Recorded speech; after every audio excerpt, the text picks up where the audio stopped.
신령한 예배를 위하여 휴대전화를 확인하시고 꺼주시기 바랍니다.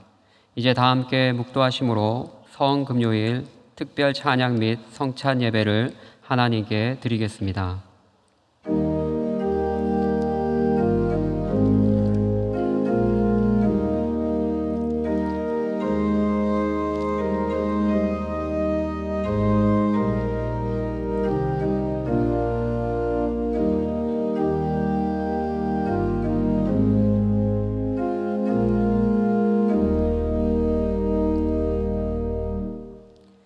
예수께서 신 포도주를 받으신 후에 이르시되 다 이루었다 하시고 머리를 숙이니 영혼이 떠나 가시니라.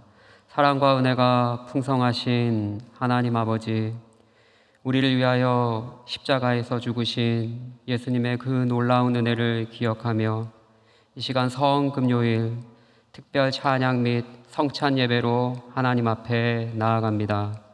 우리가 드리는 찬양과 경배를 기뻐 받아 주옵소서. 말씀을 통하여 그리고 성찬을 통하여 크신 은혜 허락해 주옵소서. 감사하며 예수님의 이름으로 기원하옵나이다. 아멘. 다 함께 찬송가 149장을 찬양하시겠습니다.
이 시간에는 이경환 장로님께서 기도해 주시겠습니다.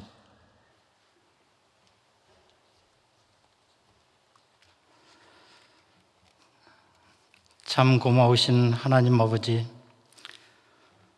오늘 성금요일로 하나님께 주의 성전에서와 각 처소에서 예배를 드리며 성찬으로 예수님의 그 고난과 대속을 기념하게 하심을 감사합니다. 예수 그리스도의 보내심으로 멸시와 천대와 모욕 가운데 독생자이시면서도 십자가의 보혈로 우리를 구속하시며 하나님의 공의를 이루시고 사망에서 영생으로 우리를 구원하시니 참 감사합니다.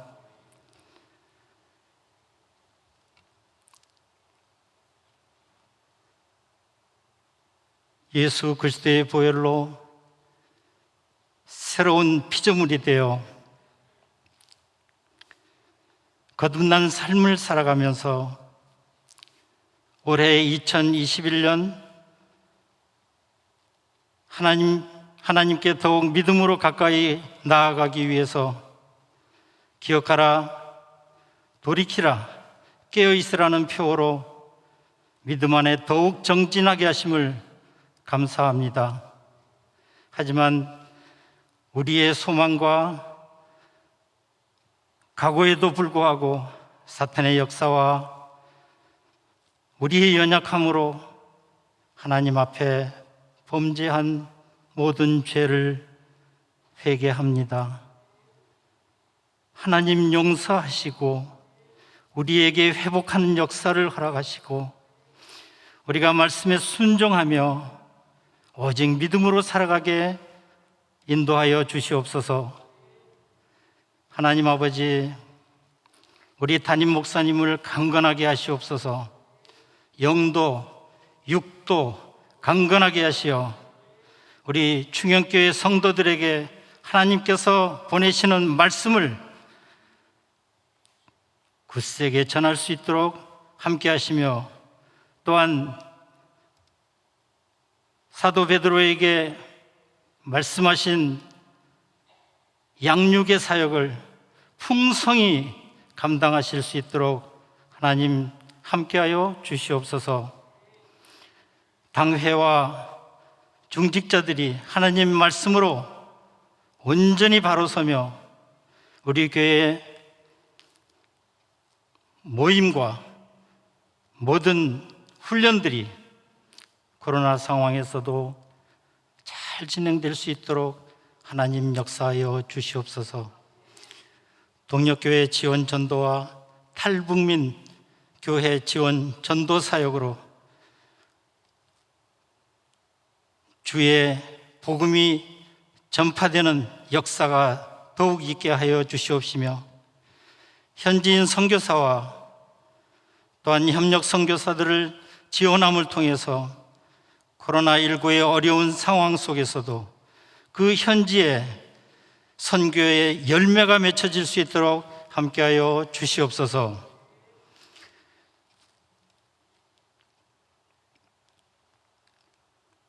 하나님 아버지, 생명, 사랑 또한 헌혈에 우리 모든 성도들이 적극적으로 동참할 수 있으면 좋겠습니다. 마음을 열어서 실천할 수 있도록 함께하여 주시옵소서. 아버지 하나님,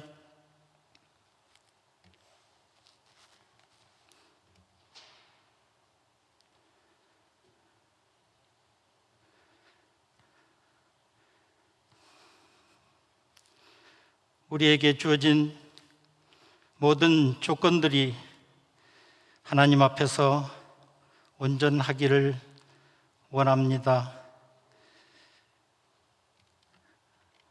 믿음으로 걷는 기도회와 고난주간 특별 기도회를 통하여서 하나님께서 우리에게 믿음의 힘을 주셨는데 이것으로 우리의 이웃을 사랑하는 실천의 역사가 있게 하여 주시옵소서.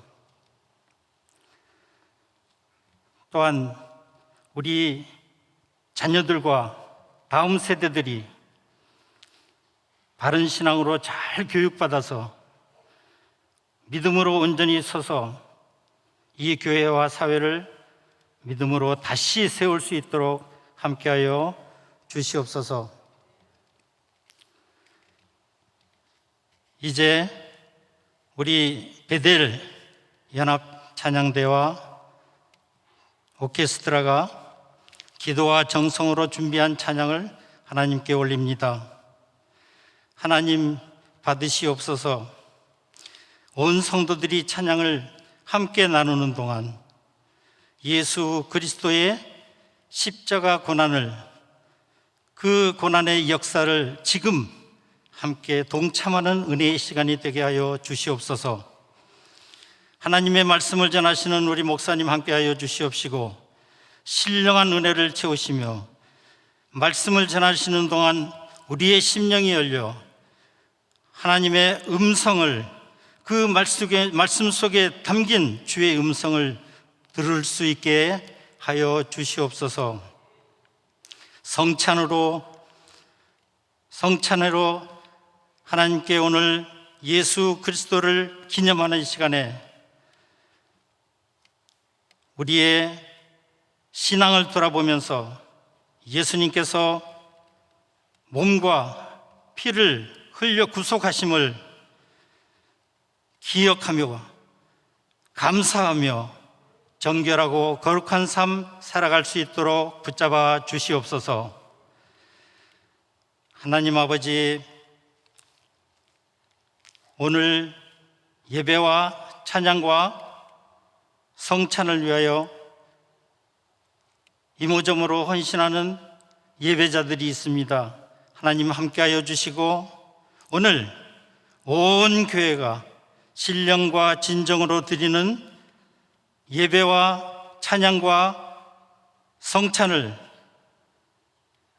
하나님 기뻐 받으시옵소서. 모든 말씀 십자가 보혈로 우리를 구원하신 예수 그리스도의 이름으로 기도하옵나이다. 아멘.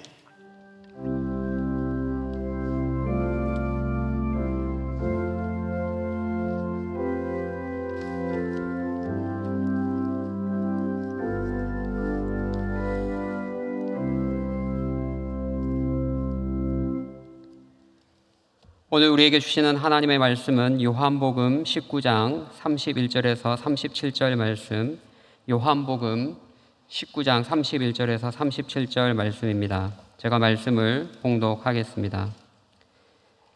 이날은 준비일이라. 유대인들은 그 안식일이 큰 날이므로 그 안식일에 시체들을 십자가에 두지 아니하려 하여 빌라도에게 그들의 다리를 꺾어 시체를 치워 달라 하니, 군인들이 가서 예수와 함께 못 박힌 첫째 사람과 또 그 다른 사람의 다리를 꺾고 예수께 이르러서는 이미 죽으신 것을 보고 다리를 꺾지 아니하고 그중 한 군인이 창으로 옆구리를 찌르니 곧 피와 물이 나오더라. 이를 본 자가 증언하였으니 그 증언이 참이라. 그가 자기의 말하는 것이 참인 줄 알고 너희로 믿게 하려 함이니라.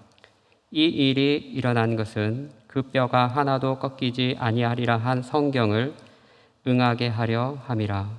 또 다른 성경에 그들이 그 찌른 자를 보리라 하였느니라. 아멘. 이 시간에는 베델 연합 중창 오케스트라가 특별 찬양으로 하나님께 영광을 돌리겠습니다. 이어서 한규삼 담임 목사님께서 말씀을 전해 주시겠습니다.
그가 찔림은 우리의 허물 때문이요 그가 상함은 우리의 죄악 때문이라. 그가 징계를 받음으로 우리는 평화를 누리고 그가 채찍에 맞음으로 우리는 나음을 받았도다.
사랑합니다.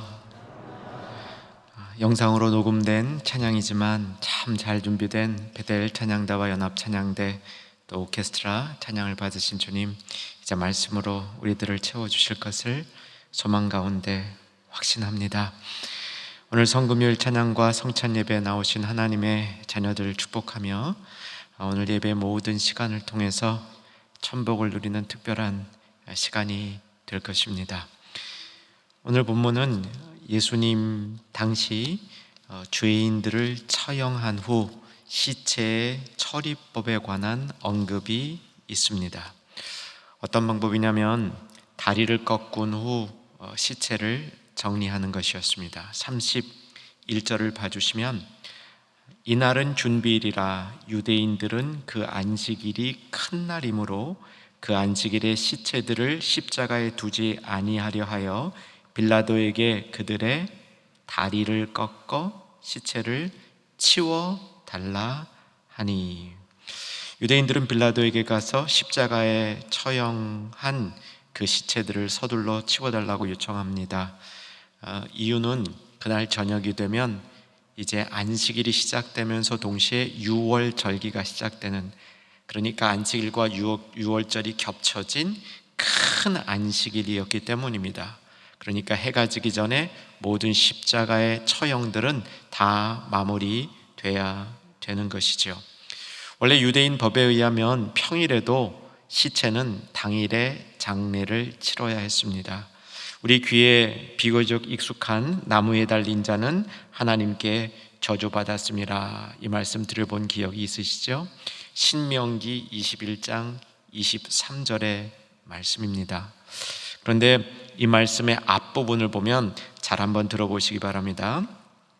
그 시체를 나무 위에 밤새도록 두지 말고 그날에 장사하여 내 하나님 여호와께서 내게 기업으로 주신 그 땅을 더럽히지 말라라고 기록합니다. 그래서 나무에 달린 자들이 저주받은 자이기 때문에 그냥 달아두면 안 되고 그날로 장사해야 된다. 이것은 유대인의 법이었습니다. 로마인들은 그렇게 생각하지 않았습니다. 로마인은 십자가에 처형한 죄인들의 경우에는 그냥 놔둬서 십자가에서 썩어 문드러지도록 놔두는 것이 로마의 법이었습니다. 유대인들은 로마의 관원인 빌라도를 설득해서 유대인의 법에 따라 십자가에 달린 이 세 죄수들을 당일 처형해주고, 그러기 위해서 다리를 꺾을 것을 요청합니다. 다리를 꺾을 경우 빨리 죽는다고 합니다. 그래서 죽은 사실을 확인하는 길이며 죽음을 재촉하는 방법이 다리를 꺾는 것이다, 이렇게 설명을 합니다. 당시의 기록에 의하면 어떤 죄수들은 십자가에 달았는데 며칠 동안 죽지 않았다, 이런 기록도 있기 때문에 빨리 이 십자가 처형을 완료하려면 다리를 꺾어야 했던 것이죠. 그런데 바리새인들은 또 재미있는 이런 전통을 하나 갖고 있었습니다. 바리새인들은 부활을 믿었습니까? 안 믿었습니까? 믿었습니다. 바리새인들은 부활을 믿었는데 부활할 때 죽기 전의 모습으로 부활한다, 이렇게 믿고 있었습니다. 그러니까 다리를 꺾어버리면 부활한 다음에도 걸어 다닐 수 없는 사람이 되겠죠. 죄인들의 다리를 꺾으면 바리새인들 전통에 의해서도 그 죄인은 영영 낙인이 찍히는 그런 초라한 모습이 되는 것이었습니다. 군병들이 두 강도의 다리를 꺾습니다. 세 번째 가운데 있는 예수님에게 와서는 다리를 꺾지 않습니다. 왜였을까요? 이미 죽은 게 확인되었기 때문입니다. 여기서 우리는 한 가지 의문이 들죠. 군병들은 명령에 의해서 움직이는 사람들인데 임의로 다리를 안 꺾어도 되는가? 그럴 수 있었습니다. 말씀드린 대로 다리를 꺾는 것은 유대인의 전통이지 로마식 처형법이 아니었기 때문에 죽은 것이 확인된 다음에 군병들은 굳이 다리를 꺾을 필요가 없다고 생각했던 것이죠. 여러분, 이 장면을 한번 우리가 묵상해 봤으면 좋겠습니다. 오늘은 저와 여러분이 이 말씀을 따라서 예수님이 십자가에 달리셨던 그 현장에 같이 한번 있어 보기를 소망합니다. 군병들이 보기에도 예수님의 십자가 달려있는 그 모습은 너무나 처참해 보였습니다. 얼마나 처참해 보였는지 이런 일을 여러 번 겪어봤던 군병의 눈에도 이 사람의 다리를 또 꺾을 필요가 없다고 생각할 정도로 예수님은 온몸이 만신창이가 되어서 십자가에 달리신 것이죠. 사실 예수님이 십자가에 달려있던 시간은 오늘 우리가 금식하며 묵상하신 분들 정오서부터 오후 3시까지입니다. 그 시간 동안 십자가에 달려 있었던 것이죠. 보통 십자가에 달린 죄수치고는 일찍 운명하신 겁니다. 그 이유는 그 이전에 너무 많은 고통을 겪었기 때문에 십자가에 달릴 때 그 시간부터 이미 예수님은 체력이 거의 기진한 상태셨다, 이렇게 볼 수 있겠죠. 여러분, 잠시 군병의 마음 속에서, 군병의 시각 속에서 십자가에 달리신 예수님을 바라볼 수 있는 은혜가 우리에게 있기를 소망합니다. 얼마나 우리의 죄의 무게가 컸으면, 여러분, 여러분이 평생 짓는 죄의 무게가 몇 톤 정도 될 거라고 생각하십니까? 단위는 분명히 톤일 겁니다. 킬로그램이 아닐 겁니다. 톤 단위의 죄를 지으실 겁니다. 저도 마찬가지죠. 도대체 몇 톤의 죄를 지을 겁니까? 예수님께서 태초부터, 사람이 생긴 이후부터 미래의 사람들의 죄까지 다 사하시려고 십자가 지셨다 했는데, 그렇다면 그 무게는 얼마나 되겠습니까? 그것을 증명해 주는 것이 군인들이었습니다. 그들은 예수의 시신을 보는 순간 다시 다리를 꺾을 이유가 전혀 없다고 생각하는 것이죠. 그런데 오늘 본문을 보니까 특이한 일이 발생합니다. 이러한 사실이, 다리가 꺾이지 않을 사실이 성경에 이미 예언되어져 있다는 겁니다. 이것을 통해서 예수님의 죽음이 그저 로마의 군인들에 의해서, 아니 빌라도의 권력에 의해서, 아니 그를 사주한 유대인 지도자들의 모의에 의해서 예수님이 돌아가신 것이 아니라, 그런 양상을 띄었지만 사실은 하나님의 계획 안에 예수님의 죽으심이 담겨 있다는 것을 보여주는 것이죠. 오늘 본문을 다시 보시기 바랍니다. 36절입니다. 36절 찾으시기 바랍니다. 36절 같이 읽겠습니다. 이 일이 일어난 것은 그 뼈가 하나도 꺾이지 아니하리라 한 성경을 응하게 하려 함이라. 이 말씀은 시편에 기록이 되어 있습니다. 시편 34편이죠. 시편 34편 19절과 20절입니다. 자막으로 보겠습니다. 같이 한번 읽습니다. 의인은 고난이 많으나 여호와께서 그의 모든 고난에서 건지시는도다. 아멘. 다음 절, 그의 모든 뼈를 보호하시며 그 중에서 하나도 꺾이지 아니하도다. 예수가 시편에 예언되어 있는 의인이라는 사실을 보여주는 이 성경이 응한 것이죠. 여러분, 놀랍지 않습니까? 예수님이 의인이라는 사실을 성경은 이렇게 보여주고 있는 겁니다. 예수님의 몸이 죽어도 한 부분도 손상되지 않았다. 이것은 예수님이 유월절 어린 양으로 돌아가셨다라고 선포하는 성경의 가르침과도 일치합니다. 사랑하는 여러분, 예수님이 유월절 어린 양으로 돌아가셨죠? 그래서 유월절 날 예수님은 십자가의 처형을 당하시게 된 겁니다. 유월절 어린 양에는 특징이 있습니다. 유월절 어린 양은 상한 것이 없는 순전한 제물만 유월절 어린 양으로 드려질 수 있고, 그 제물만 먹을 수 있습니다. 유대인들의 전통이죠. 예수님의 뼈가 꺾이지 않도록 보호해 주신 하나님의 계획 가운데는 예수님께서 유월절 어린 양이라는 사실을 증명하는 그러한 내용도 담겨 있다 할 수 있겠습니다. 하나님 아버지께서는 아들 예수를 십자가에 내어 주셨지만 그의 존엄성을 이토록 말씀의 성취를 통해서 알려주시고 보여주셨다는 사실이죠. 그런데 군병 중에 하나가 다리는 꺾지 않았는데 그 순간에 예수님의 옆구리에다가 창을 쑤셔댑니다. 찔렀다라는 표현은 쑤셔댔다라는 표현으로 우리가 이해해 볼 수 있겠습니다. 이것이 로마식으로 시신의 죽음을 확인하는 방법이었습니다. 유대인들은 다리를 꺾는 것이었고 로마 사람들은 옆구리를 창으로 찔러서 확인하는 것이었습니다. 이렇게 옆구리를 창으로 찔렀을 때 특별한 일이 있었습니다. 이것을 오늘 성경이 매우 강조하고 있습니다. 34절입니다. 34절 다 같이 찾으시기 바랍니다. 34절 같이 읽겠습니다. 그중 한 군인이 창으로 옆구리를 찌르니 곧 피와 물이 나오더라. 여러분, 이 말씀 평생 잊지 않으시기를 주 안에서 소망합니다. 여러분, 이런 말씀들은 우리의 심령에 새겨져야 되는 말씀입니다.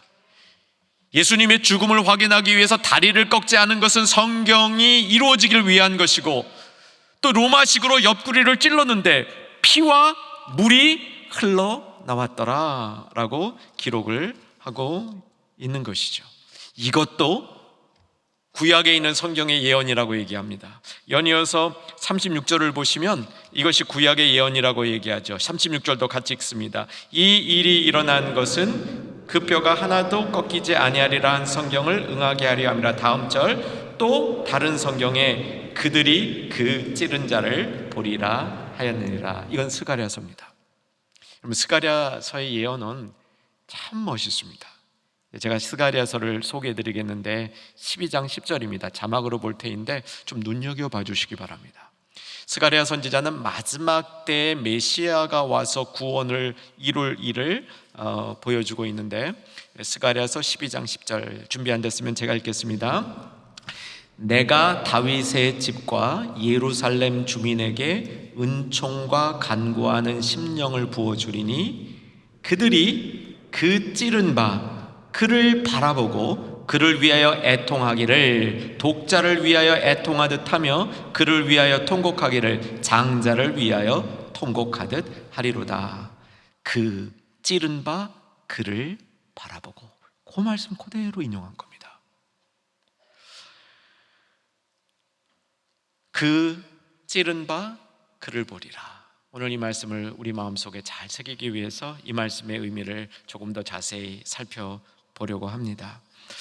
우리가 그 찌른 자를 볼 것이다. 그들에 의하여 그 찌른 자를 보리라. 오늘 말씀이죠. 다시 한번 36절을 보시면 그들이 그 찌른 자를 보리라. 이 말씀은 이게 우리말은 조금 이 보기에 따라서 다르게 보여주지만 무슨 말씀이냐면 그들에 의하여 찔린 자를 보리라, 그 얘기입니다. 십자가에 달리신 예수님을 보리라, 이런 얘기입니다. 특별히 십자가에 달리신 예수님 옆에 창이 찔려져서 그 옆에서 뭐와 뭐가? 피와 물이 흘러나오는 그 장면을 보리라, 이렇게 선포하고 있는 것이죠. 저는 오늘 2021년 이 복된 성금요일 저녁에 예수님 옆구리에서 피와 물이 흘러나왔는데 그 예언이 스가랴서의 예언도 있었고, 그 내용이 그들이 그 찌른 자를, 자기가 찔러 옆구리에 피와 물이 흘러나오는 그 예수님을 보리라. 이 말씀이 우리에게 일어나는 말씀이 되기를 소망합니다. 우리는 십자가에 달려서 찔린 예수님을 볼 수 있어야 합니다. 십자가에 달려서 찔린 예수님은 실제로 십자가상에서 돌아가셨습니다. 그런데 십자가의 군병들에 의하여 찔린 그 예수님을 군병들이 사실 찌른 게 아니죠. 십자가에 달리신 예수님을 찌른 분들이 누구입니까? 찌른 사람들이 누구입니까? 사실은요, 유대인의 지도자들이었습니다. 그들을 따르고 그들을 추종하고 그들을 방조하던 유대인들의 수많은 무리였습니다. 우리는 거기에 속하지 않을까요? 우리도 당연히 예수님을 찌른 그 무리들 가운데 속하는 것이죠. 여러분, 이게 은혜입니다. 십자가에 달리셔서 옆구리 찔린 그 예수님을 찌른 자, 나의 죄 때문에 예수님이 십자가에 달리셨다. 이것을 성경이 이론이 아니라 나의 영성으로 깨닫고 나의 심령으로 깨닫는 자가 하나님의 자녀들이요 구원받은 백성들입니다. 그들이 바로 저와 여러분이 되기를 소망합니다. 두 번째, 그 찔린 자는, 오늘 본문의 말씀 37절, 성경에 그들이 그 찌른 자를 보리라 기록이 되어 있는데, 그 찔린 자는, 그들에 의해서 찔림을 받은 그 찌른 자는 다시 이 땅에 돌아오실 메시아라는 겁니다. 스가랴서 12장 10절의 말씀을 다시 한번 보면서 이 말씀을 조금 더 우리 자세히 살펴봤으면 좋겠습니다. 다시 한번 스가랴서 12장 10절을 올려주시기 바랍니다. 내가 다윗의 집과 예루살렘 주민에게 은총과 간구하는 심령을 부어주리니 그들이 그 찌른 바 그를 보리라. 다음, 그를 위하여 애통하는데 독자가 죽은 상태에서 애통하는 것 같은 애통이 있으리라 라고 얘기하는 거죠. 이때 다시 앞으로 돌아오면 다윗의 집과 예루살렘 주민에게 은총과 간구하는 심령을 부어주실 때만 이 일이 가능하다는 겁니다. 그런데 계시록 1장 7절에 보면 똑같이 스가랴서 이 12장 1절의 말씀을 인용하고 있습니다. 계시록 1장 7절 말씀도 한번 자막으로 보겠습니다. 계시록 1장 7절 같이 읽습니다. 볼지어다 그가 구름을 타고 오시리라. 각 사람의 눈이 그를 보겠고 그를 찌른 자도 볼 것이요. 구름 타고 오는 예수님이 언제죠? 재림하시는 예수님입니다. 여러분, 사도 요한이 어떤 일을 지금 경험하고 있는 거냐면 예수님이 십자가에 달리셔서 운명하신 후에 옆구리를 찔릴 때 그 모습을 보면서 내가 찔렀구나. 자기 자신이 예수님을 찌른 범인이라는 것을 인정했는데 그렇게 찔린 자에 대한 스가랴서 12장 10절의 예언을 보니까 그 찔린 자가 다시 이 땅에 돌아오셔서 이 땅을 회복시키고 이 땅을 심판하실 재림하는 재림주라는 사실을 깨달은 것이죠. 여러분, 오늘 십자가에 달리신 그 예수님, 내가 그 예수님을 정말 나의 영혼으로 고백하고 받아들일 그 예수님은 우리를 위해서 찔리신 분인데 그 찔리신 그분께서 다시 이 땅에 찾아오셔서 이 땅을 심판하실 뿐만 아니라 이 땅을 회복시키시는 구원자가 되실 것이라는 이 놀라운 사도 요한의 깨달음을 우리도 깨달을 수 있기를 소망합니다. 스가랴서 12장 10절의 말씀은 예수님이 재림하시는 것을 의미하지만 사실은 우리에게 주어지는 의미는 우리의 회심입니다. 우리의 마음이 돌이키는 거죠.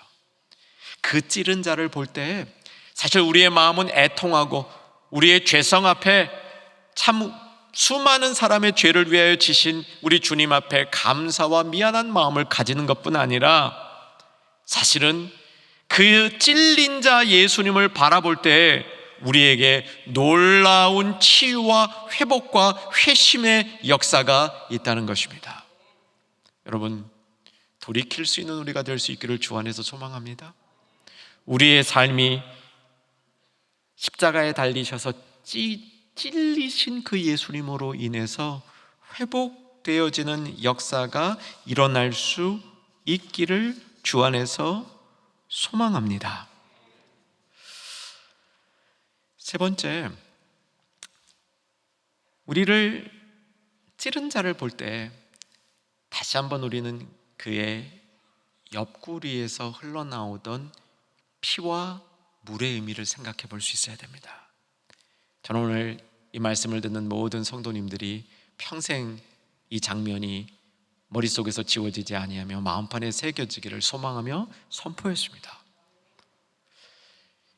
우리는 그토록 사모하는 보혈, 예수님의 피, 오늘 특별히 성금요일을 우리가 지키면서 성찬을 대하면서 우리가 마음속에 담아야 되는 우리가 사랑하는 보혈, 여러분 확인하기를 소망합니다. 모든 중연의 가족들 보혈을 사랑하시죠? 예수님이 십자가에 달쳐서 순환당하는 그 장면, 내복음서에 기록되어 있는 그 기록들을 샅샅이 읽어보면 예수님이 십자가에서 피를 흘리셨다, 그 얘기는 딱 요 구절에만 나옵니다. 사실은 예수님이 보혈을 진짜 흘리신 그 피는 예수님이 십자가에 달리셔서 아직 살아있을 때 흘린 것이 아닙니다. 예수님이 십자가에서 돌아가신 다음 군병에 의해서 옆구리가 찔려졌을 때 피와 물이 흘러나왔다 그랬는데 이게 유일하게 복음서에 기록되어 있는 예수님 몸에서 나온 피, 보혈을 의미하는 자리라는 사실이죠. 어떻게 보면 예수님의 죽으심으로 그 죽으신 피가 우리를 살릴 수 있는 생명은 예수님이 죽으셨기 때문인 것이죠. 예수님이 십자가에서 찔리셨기 때문입니다. 사실 예수님이 찔리신 것은 하나님이 찔리신 것이죠. 신이 세상을 창조하신 하나님이 인간에 의해서 상처를, 손상을 당하신 겁니다. 근데 그 손상된 피가 보혈이 되어서 믿는 자들을 생명으로 이끄는 놀라운 하나님의 은혜를 주셨다는 사실이죠. 여러분, 오늘 이 말씀이 우리에게 좀 더 생생한 말씀으로 다가올 수 있기를 주 안에서 간절히 소망합니다. 우리 요한복음을 쭉 말씀으로 나눠왔습니다. 요한복음에서 표적이 얼마나 중요한지 우리 특별 새벽기도 시간부터 나눠왔습니다. 제가 참 좋아하는 신학교 때 배운 선생님이 있으십니다. 이 선생님의 성은 벤 스트라이고 이제 보통 이름은 앤드루예요. 앤드루입니다. 제가 이 선생님을 얼마나 좋아했는지 아들을 낳자마자 저의 아들의 이름을 앤드루라고 지었습니다. 제 선생님이 너무 좋아서. 근데 제가 좋아하던 이 선생님이 자기 신학의 어떤 히어로로 일종의 자기의 신학적인 모델로 생각하시는 분이 있었는데, 그분은 이제 이미 오래전에 이 학문적인 활동을 마치신 분인데 오스카 쿨만이라는 분이세요. 신학적으로 참 중요한 역할을 많이 하신 분인데, 이 오스카 쿨만이 해석한 부분을 보게 되면 예수님이 군병에 의해서 옆구리를 찔려서 피와 물을 쏟은 바로 이 장면이 요한복음에 나오는 가장 중요한 표적이라는 겁니다. 앞에 나오는 모든 표적들, 포도주가 물이 포도주로 바뀌고 왕의 신하의 이 병이 고쳐지고 38년 된 병자가 낫고 태어날 때부터 장님이었던 자가 눈을 뜨게 되고 죽은 나사로가 살아나는 것, 이런 표적들은 이 표적을 보여주기 위한 전초 단계에 불과하다는 겁니다. 요한복음에서 정말 중요한 표적은 물과 피가 흘러나온 이 표적이라는 겁니다. 사실 예수님의 죽음의 절정은 십자가에서 마지막 하신 말씀 다 이루었다는 말씀이죠. 이게 절정입니다. 그런데 예수님이 다 이루신 그것을 믿는 사람들이 눈으로 볼 수 있게 하는 그 표적이 뭐냐면, 옆구리를 창으로 꽉 쑤셨을 때 거기서 쏟아져 나오는 피와 물, 이것을 본 자들이 예수님의 진정한 하신 일, 십자가에서 다 이루신 것을 본 그 사람들이라는 것이죠. 여러분, 생생하게 예수님 옆구리에서 나오는 피와 물을 볼 수 있는 믿음의 사람들이 될 수 있기를 소망합니다. 물은 참 이상합니다. 여러분, 인체가 창으로 찔릴 때 물이 나올 법하죠. 저는 의학 관계를 잘 모르겠습니다. 인간의 몸이 많은 부분이 물이기 때문에 그 물이 창으로 찔리면 나올 법합니다. 그런데 그 물은 끈적끈적한 물일 것 같아요. 생수와 같이 콸콸 흐르는 물은 아닐 것 같습니다. 그런데 오늘 본문 요한복음이 보여주고 있는 상징적인 물은 생수지요. 여러분, 요한복음 7장 37절, 38절, 39절 말씀 기억하고 계십니까? 잘 들어보세요. 누구든지 목마르거든 내게 와서 마시라. 38절, 나를 믿는 자는 성경의 이름같이 그 배에서 뭐가? 생수의 강이 흘러나오리라. 이 장면과 예수님이 옆구리 찔렸을 때 쏟아져 나오던 물과 관련이 있습니다. 예수님이 옆구리를 찔렸을 때 보혈을 흘리시며 그때 생수의 강이 흘러나와서 그 생수가 믿는 사람들을 적시고 믿는 사람들을 씻기고 믿는 사람들을 채우고 믿는 사람들을 살리는 역사를 이루었다는 사실이죠. 이제 여러분, 조금 더 성경을 펼쳐서 마지막 메시지를 생각해 봅니다. 성경 전체에서요, 생수의 강이 흘러나오고 터져 나오던 장면들을 한 3군데에서 찾아볼 수 있습니다. 첫 번째는 반석이죠. 모세가 반석을 쳤을 때 그 반석에서 물이 쏟아져 나왔는데 이것을 콸콸 쏟아져 나왔다 이렇게 표현합니다. 그 물이 반석에서 이 산 위에, 산 위잖아요. 그 신의 산 위, 거기에 반석을 쳤는데 물이 콸콸 쏟아 나왔는데 그게 어떻게, 어느 정도 쏟아 나면 골짜기를 이루어서 밑으로 흘러내려올 정도로 쏟아 나왔다는 거예요. 여러분, 또 물이 생명수가 막 흘러나오던 자리 에스겔서에 보면 어디서 흘러나옵니까? 성전에서 흘러나오죠. 자, 첫 번째는 반석에서, 두 번째는 성전에서, 세 번째 어디서 생수가 흘러나옵니까? 계시록에 보니까 어린 양의 보좌에서. 계시록 마지막 장 22장 1절 2절 자막으로 보겠습니다. 계시록 같이 읽습니다.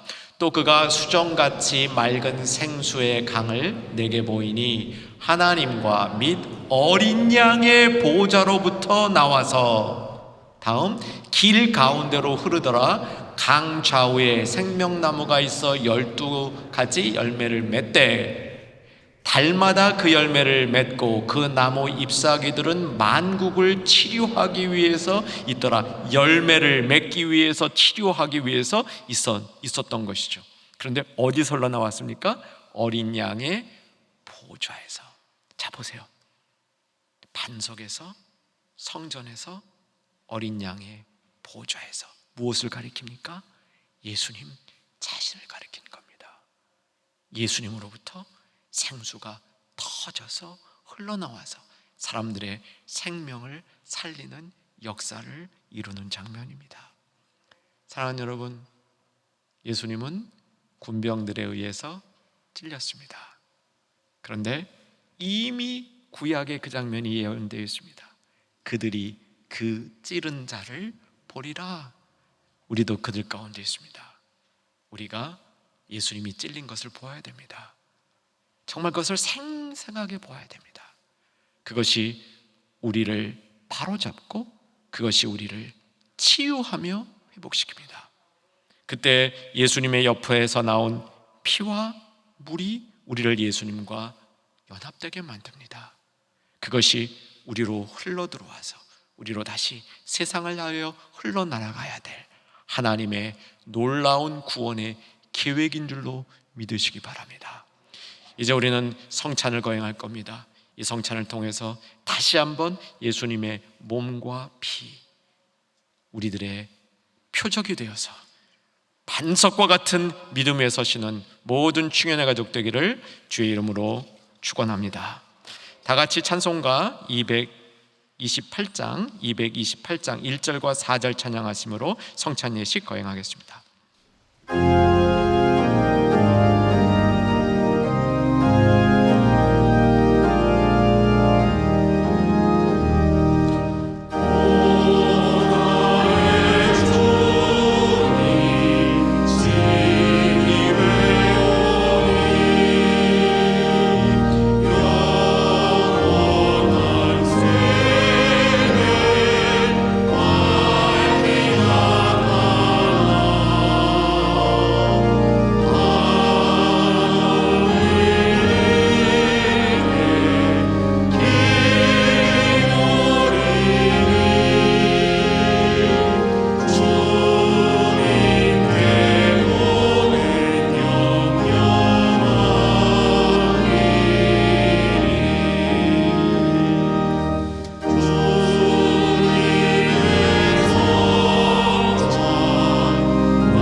성찬 예식은 6월절 어린 양으로 자신을 주신 예수님께서 저와 여러분에게 특별한 은혜를 베푸시기 위한 방편입니다.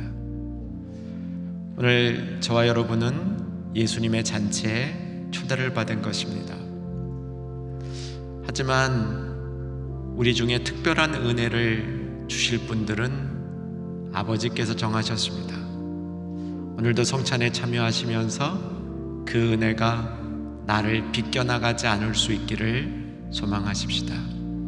세례 받은 분들만 참석해 주시기 바랍니다. 떡과 잔이 나누어질 때 늘 하던 대로 혼자 먼저 드시지 마시고 찬양하다가 은혜가 되시면 묵상 기도 하시다가 다 같이 나누도록 하겠습니다. 장갑은 제가 부탁할 때 끼워주시고 제가 부탁드릴 때 벗어주시면 감사하겠습니다. 성찬의 은혜는 깨끗한 가운데 있습니다. 예수님의 보혈이, 예수님의 흘러나온 생명수가 우리를 깨끗게 할 것입니다. 이 시간 먼저 우리 자신을 주 앞에 돌아보는 회개의 기도를 드릴 수 있기를 소망합니다. 마음을 집중하셔서 온전히 십자가에 마음을 올려놓으시고 기도에 동참해 주시기 바랍니다. 살아계신 아버지 하나님, 오늘 말씀처럼 우리 주님 십자가에 달리셔서 다리 꺾이지 않도록 보호해 주시고 군병에 의해서 옆구리가 찔렸는데 그 옆구리에서 나오는 피와 물이 우리 눈에 생생한 표적이 되게 해주시니 감사합니다. 그 피와 물이 우리의 영혼과 죄와 더러움과 부족함을 씻었다고 선포하오니 믿습니다. 이제 아버지 하나님, 그 피와 물로 오늘 성찬에 참여하는 모든 충현의 가족들 씻겨주시어서 깨끗한 심령으로 주 앞에 설 수 있도록 역사하여 주시옵소서. 예수님 이름으로 기도하옵나이다. 아멘. 이제 분병하겠습니다. 장갑을 끼워주시기 바랍니다. 분병하는 동안 찬송가 144장 찬양합니다.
찬양합니다. 예수님, 예수님, 예수님.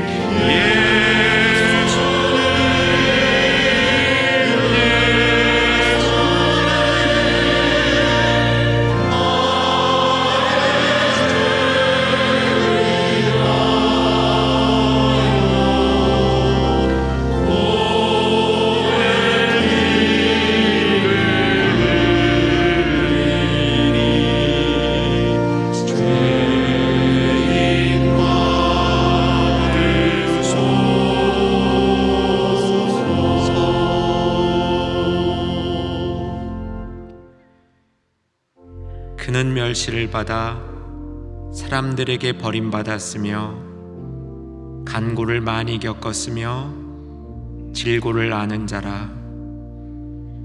마치 사람들이 그에게서 얼굴을 가리는 것 같이 멸시를 당하였고 우리도 그를 귀히 여기지 아니하였도다. 그는 실로 우리의 질고를 지고 우리의 슬픔을 당하였거늘 우리는 생각하기를 그는 징벌을 받아 하나님께 맞으며 고난을 당한다 하였노라. 그가 찔림은 우리의 허물 때문이요 그가 상함은 우리의 죄악 때문이라. 그가 징계를 받음으로 우리는 평화를 누리고 그가 채찍을 맞음으로 우리는 나음을 받았도다. 우리는 다 양 같아서 그릇해가며 각기 제 길로 갔거늘 여호와께서는 우리 모두의 죄악을 그에게 담당시키셨도다.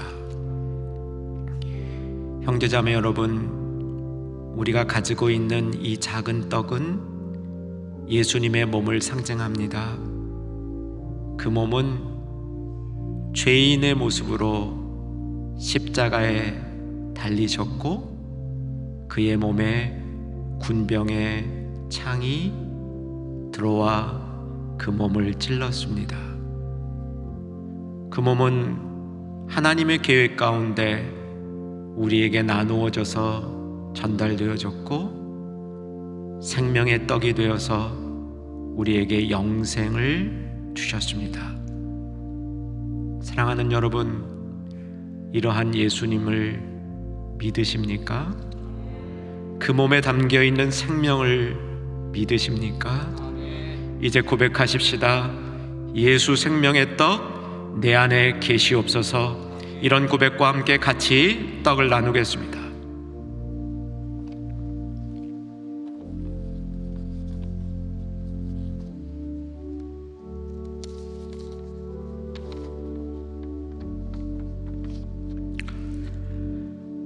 내가 너에게 전한 것은 주께 받은 것이니 곧 주 예수께서 잡히시던 밤에 떡을 가지사 축사하시고 떼어 이르시되 이것은 너희를 위하는 내 몸이니 이것을 행하여 나를 기념하라 하시고 식후에 또한 그와 같이 잔을 가지시고 이르시되 이 잔은 내 피로 세운 새 언약이니 이것을 행하여 마실 때마다 나를 기념하라 하셨으니 너희가 이 떡을 먹으며 이 잔을 마실 때마다 주의 죽으심을 그가 오실 때까지 전하는 것이니라. 이제 잔을 나누겠습니다. 찬송가 263장 찬양합니다.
너희 안에 이 마음을 품으라.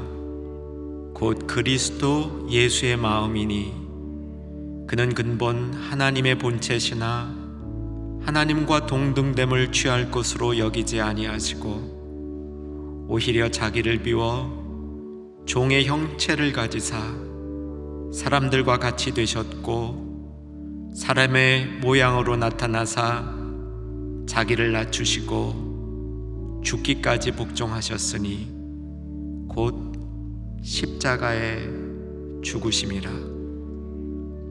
그러므로 하나님이 그를 지극히 높여 모든 이름 위에 뛰어난 이름을 주사 하늘에 있는 자들과 땅에 있는 자들과 땅 아래에 있는 자들로 모든 무릎을 예수의 이름에 꿇게 하시고 모든 입으로 예수 그리스도를 주라 시인하여 하나님 아버지께 영광을 돌리게 하셨느니라.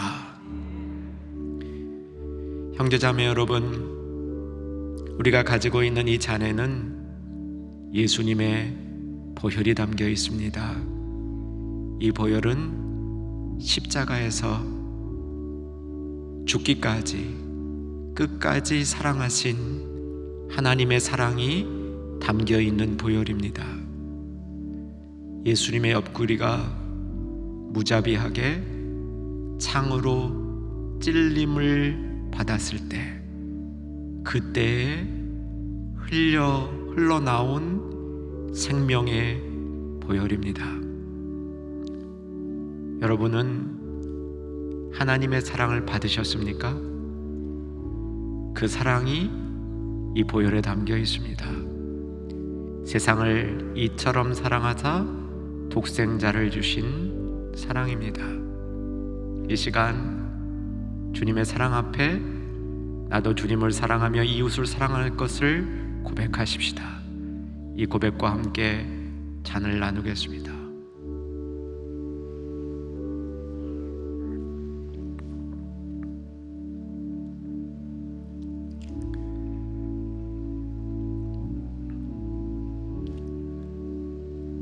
예수님의 보혈의 능력이 믿어지는 성도님 되시기를 소망합니다.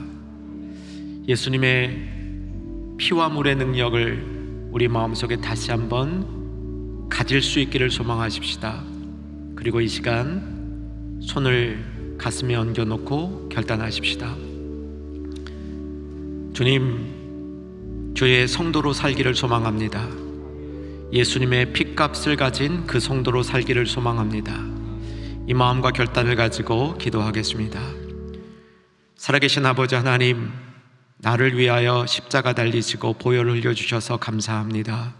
무엇보다도 하나님의 그 크신 사랑을 알게 해주셔서 감사합니다. 이 시간 이후에 하나님의 사람으로 살기를 소망합니다. 하나님을 드러내는 삶을 살기를 소망합니다. 주의 증인이 되기를 소망합니다. 나의 연약한 것을 주님 덮어주시고 감추어 주시고 새롭게 하여 주시옵소서. 주의 능력으로 채워 주시옵소서. 주의 증인이 되는데 조금 더 부족함이 없도록 아버지여 말씀으로 사랑으로 주님이 주신 놀라운 것들로 채워 주시옵소서. 우리 가운데 연약하고 더러운 것들을 온전히 제거하여 주시옵소서. 아버지여 병이 낫기를 소망합니다. 우리의 마음의 상처가 씻겨지기를 소망합니다. 아버지 하나님, 주의 생명의 빛을 비추며 살기를 소망합니다. 역사하여 주시옵소서. 예수님 이름으로 기도하옵나이다. 아멘. 다 같이 일어서셔서 찬송가 635장 찬양하겠습니다. 이름으로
주 예수 그리스도의 은혜와 하나님 아버지의 크신 사랑과 성령님의 내주 교통위로 충만케 하심이 하나님의 자녀로 증인된 삶을 살기로 소망한 주의 백성들 위해 이제로부터 영원토록 함께 있을지어다.